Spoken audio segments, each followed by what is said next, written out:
Pull-ups work for everyone. Look at those with the craziest backs from the last half a century. Look at their training and you'll see. Pull-ups are almost always a part of the program. Much of the discussion around pull-ups going on today has to do with muscle biasing. What's the ultimate pull-up variation for the lower lats or the upper back? Which variation will build my arms best? There is certainly merit to this. Every variation works the body in its own unique way, but today I want to approach the topic from a different angle. Rather than searching for one specific variation for each individual muscle, today let's just accept that doing pull-ups of any kind will build the back, as well as the biceps, forearms, and abs, and that the best way to continue building muscle and achieve complete development is to make sure you're consistently improving your vertical pulling strength in some way at all times. Today, I'd like to offer an alternative to the muscle biasing approach. Rather than separating variations, what if you instead group them all together into one general category, pull-ups, and work towards pushing that entire category forward? What if rather than specializing in one specific pull-up, you rotate through as many different variations as you can? To better explain what I'm trying to say here, and to give some context for why this approach works, I want to use conjugate-based powerlifting as an example. Powerlifters are concerned with one thing: improving their numbers on the squat, bench, and deadlift. That's their sport. Many methods for getting stronger with these movements have come and gone. Many have stood the test of time and are still used to this day. The conjugate approach is one such example. Unlike some training styles that focus almost entirely on working with the actual competition movements, usually a low bar squat, a conventional or sumo deadlift, and a wide or semi-wide grip bench press, a conjugate-based powerlifter works with many different variations of those movements. Rather than doing just the one main exercise over and over forever, he rotates, strengthening each variation and moving the entire category of exercises forward. Using the low bar back squat as an example, assuming weak points are taken into consideration, getting stronger at the front squat, zercher squats, box squats, pin squats, and every other variation that exists within the realm of squat inevitably leads to a stronger low bar back squat. This is a very surface level explanation, but I think it gets the point across. We can use this same concept with our pull-ups. If our main goal, or you might say our sport, is building as much muscle as we possibly can, and we know vertical pulling strength is directly tied to back size, getting better with many different pull-up variations is one way to get there. That said, what's the point? If the goal of powerlifting is improving the competition movements, why not just do them? Why not just do a low bar back squat? Why mess around with variations? If one pull-up variation is enough to build muscle, why not stop there? Well, many people do choose to stop there and see great results doing so. This isn't an attempt at convincing you conjugate is better than any other training style. Most things work when approached with knowledge and intensity. What I can say is rotating variations does offer an easy solution to many of the problems that come from pushing an exercise to the extreme ends of what's possible. Here are a few reasons to consider it. First is to make sure progress never stops. While you may be able to just keep pushing standard shoulder width grip pull-ups for many months, or sometimes even for years, you will eventually experience diminishing returns. At a certain point, it becomes very difficult to continue making progress with one specific exercise. That's why almost no one is repping out sets of 100 pull-ups or maxing out with 400 pounds strapped to their body. The body adapts to a stimulus, and new adaptation to that same stimulus slows down. At that point, you could keep pushing, in a way banging your head against a wall, hoping somehow new adaptation will magically appear, or you could work with a different variation. Something similar enough to still be considered a pull-up, but different enough to force your body to adapt in a new way. Every stimulus represents untapped potential. Every new pull-up variation you work with means more consistent, long-term progress. The second reason to add variation is for that muscle biasing effect I brought up at the beginning of the video. Even though we're approaching the topic from a different angle today, there is no denying some variations work better than others for developing specific muscles. Having many different variations means every part of the body, every individual muscle gets worked thoroughly, which will lead to a more well-rounded physique. Even if there were an ultimate lower lat pull-up variation, it would still make sense to work with other variations too. Lower lats are awesome, but even more awesome is the entire back being super developed, every part coming together to form something truly impressive. Another reason to rotate variations is to avoid overuse issues. If you force your body to do the exact same motion in the exact same way day after week after month, your joints can become overworked. They never get any rest from that exact movement pattern, which can lead to issues like elbow tendonitis or shoulder pain. Rotating variations keeps the joints healthy. Last but not least, rotating variations keeps things interesting.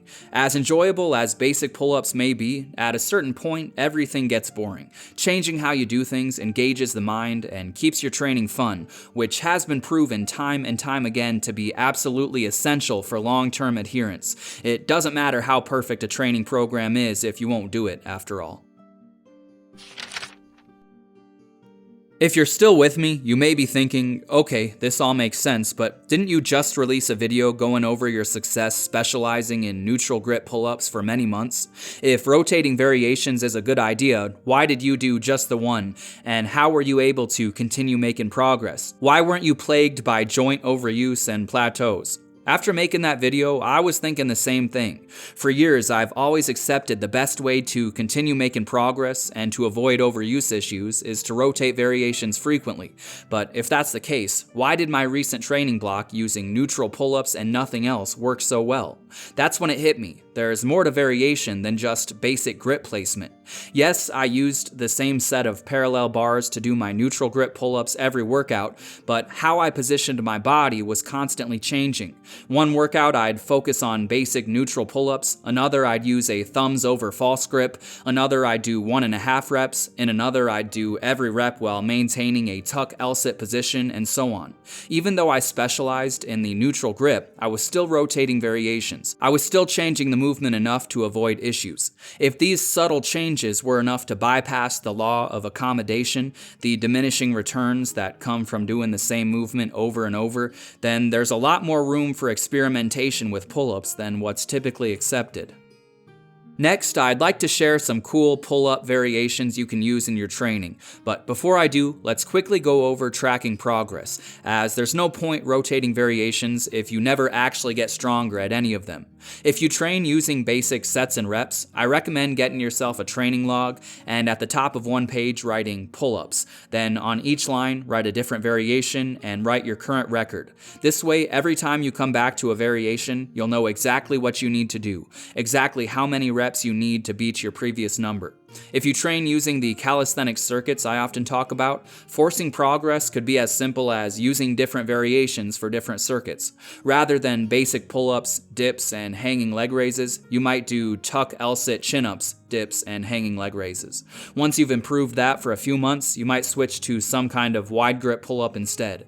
I currently have 5 different circuits where neutral pull-ups are the first exercise, but each one has enough subtle variation to allow for continued progress. If you haven't seen my take on calisthenics circuits, I'll have my deep dive video I made on the topic, as well as a video on using time as a form of progressive overload linked below.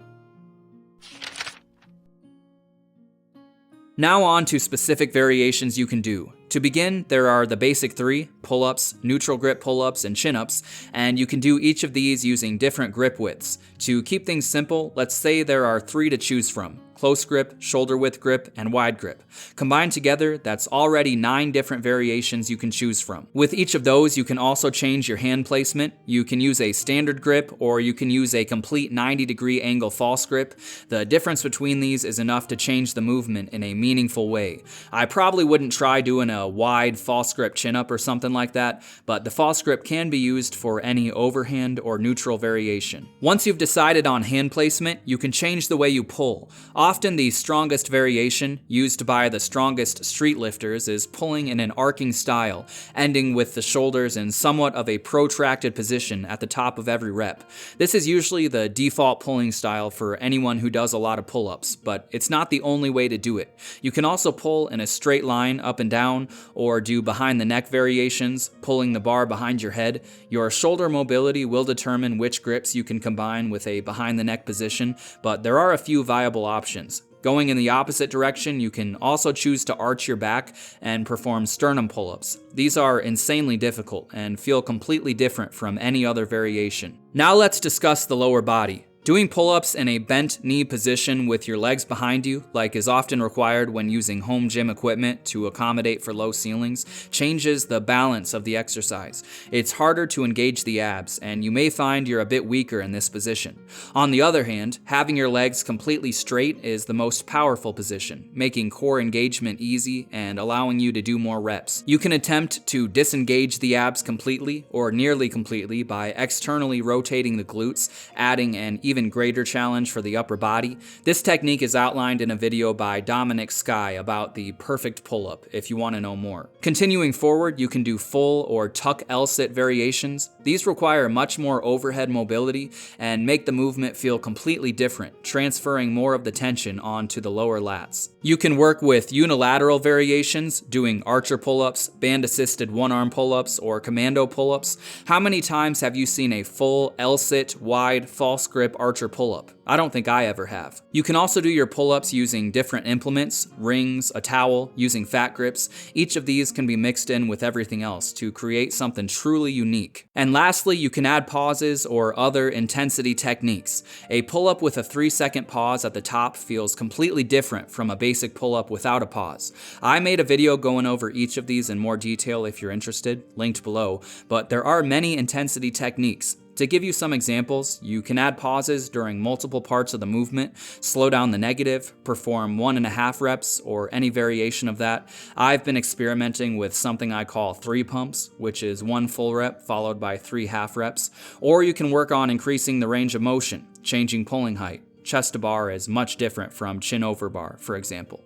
Add all of these things together, and man, is that a lot of pull-up variations. Enough for a lifetime, I'd say. My current most difficult variation I've been working on is a pause, tuck, L-sit, neutral grip pull-up done with a false grip on Fat Grips Extremes. It's insane. I realize this is a lot of information, but I just wanted to show you how much potential there really is for variation with basic pull-ups. Even if you don't use most of them, it's nice knowing they're out there. Next time you hit a plateau, I hope it's reassuring knowing the solution might be as simple as making one small change to how you do your reps. Every bit of strength you build with every variation builds on everything else and leads to a well-rounded athlete with a massive back who's strong and ready for any situation.